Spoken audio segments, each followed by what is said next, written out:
किसान नेता व मध्य प्रदेश के कृषि मंत्री कमल पटेल ने कहा कि मध्य प्रदेश में हमारी सरकार कैंसर जैसी कई गंभीर बीमारियों से लड़ने के लिए प्राकृतिक खेती को जन हथियार बनाएगी। हमारे देश का पंजाब जैसा प्रांत कैंसर जैसी बीमारी से ग्रस्त है। वहां की भूमि पर अत्यधिक पेस्टिसाइड और रासायनिक खाद की खेती किसानों में उपयोग हुआ है, इसीलिए वहां पर कैंसर चल रहा है। अभी हम लोग जहरीला अनाज खा रहे हैं, इससे कई प्रकार की गंभीर बीमारियां हो रही हैं। मध्य प्रदेश भी इन बीमारियों से अछूता नहीं है।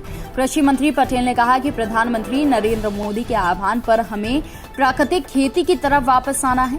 पीएम मोदी की इसी मंशा पर मध्य प्रदेश सरकार की मंत्रिपरिषद ने मुख्यमंत्री शिवराज सिंह चौहान की अध्यक्षता में सर्वसम्मति से मध्य प्रदेश प्राकृतिक कृषि विकास बोर्ड के गठन का निर्णय लिया है। इस बोर्ड के माध्यम से सरकार प्रदेश में किसानों को प्राकृतिक खेती के लिए प्रोत्साहित करेगी, प्रचार प्रसार भी करेगी। प्राकृतिक खेती के प्रोत्साहन के लिए जो किसान प्राकृतिक और गौवंश आधारित खेती करने के साथ एक देसी गाय पालेगा, उसे 900 रुपए प्रति माह का अनुदान सरकार देगी। एक देसी गाय से 30 एकड़ में प्राकृतिक खेती की जा सकती है, जिससे हमारे प्रदेश का जनमानस स्वस्थ अनाज खाएगा और गौवंश आधारित खेती से कैंसर जैसी गंभीर बीमारी से लड़ेगा।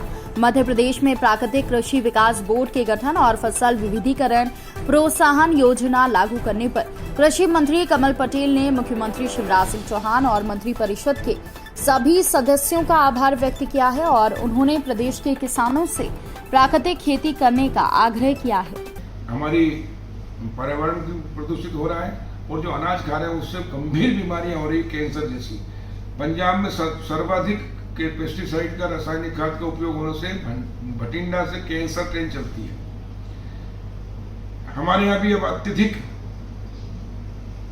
पेस्टिसाइड का उपयोग होने लगा है, रासायनिक खाद का उपयोग होने लगा, इसलिए गंभीर बीमारियां हो रही, कैंसर की बढ़ रही है, केस बढ़ रहे हैं। इसको ध्यान में रखते हुए प्रधानमंत्री नरेंद्र मोदी जी ने आह्वान किया है कि हम प्राकृतिक खेती करें और इसलिए माननीय मुख्यमंत्री शिवराज जी की अध्यक्षता में आज मंत्रिपरिषद ने सर्वानुमति से मध्य प्रदेश प्राकृतिक कृषि विकास बोर्ड के गठन को सहमति दी है, पारित किया प्रस्ताव। और इससे जो किसान प्राकृतिक खेती करेगा, एक गाय पालेगा, देसी गाय के गोबर से जो खाद और गोमूत्र से दवाई बनेगी, एक गाय से 30 एकड़ तक की प्राकृतिक खेती हो सकती है और इसलिए उनको हर महीने 900 रुपए अनुदान दिए जाएंगे। इसके लिए अभी एक बोर्ड का गठन किया जिसके शीर्ष निकाय जो होगा उसके मुख्यमंत्री अध्यक्ष होंगे, बाकी कृषि मंत्री, सहकारिता मंत्री, पशुपालन मंत्री और ऊर्जा मंत्री, कृषि से संबंधित जितने भी विभाग हैं उसके सदस्य होंगे।